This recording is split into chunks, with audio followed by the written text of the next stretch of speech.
student from her desk.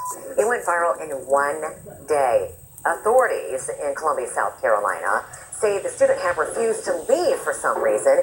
So we asked Mike Alanos to find out more about Deputy Ben Fields, who I should probably add, we have not heard from him directly. Good morning. Good morning. And you've laid it out there. The good and the bad, we're going to get into that and some new information from someone in that classroom. But first, here's more from the sheriff. We'll have to look at this in its totality to understand exactly what happened. Is this a pattern? Is this something that he's done before? Anything of that nature, sheriff's going to look at and see.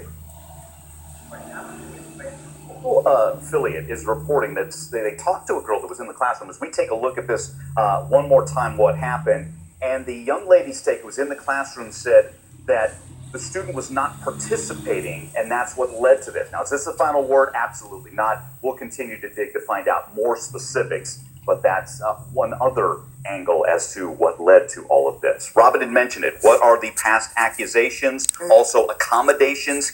Here's one of the past accusations. He's been an officer since 2004, school resource officer since 2008. Keep that in mind. In 2005, a man says that Officer Fields approached him about a noise complaint, and then his claim was that he was slammed to the ground, cuffed, kicked, maced to the point where the mace was completely depleted from the can. His wife's taken cell phone shots of this, and then he says, Officer Fields said, confiscate the cell phone. At the end of the day, the jury ruled in favor of Officer Fields. So that's in 2005. A couple of years ago, a student's expelled from school, and he claims he was unlawfully expelled as Officer Fields and others were investigating alleged gang activity.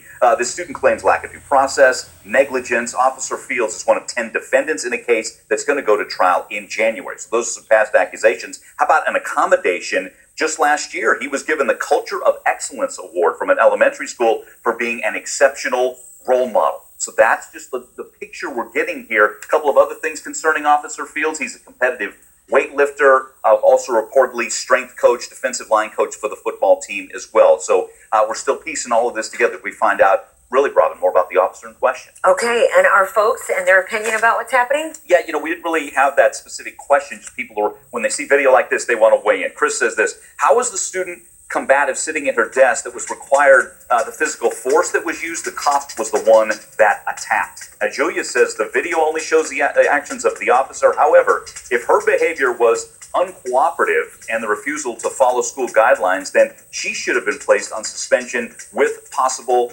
expulsion. The schools should not have to tolerate disrespectful students. And then Sarah says, it's disgusting to me that so many people either suggested that this child got what she deserves or want to know what led to his actions. There are 100 different nonviolent ways that he could have gotten her to comply. Keep the comments coming. You can tweet me at Michael Alanos, HLN. Robin. All right, thank you.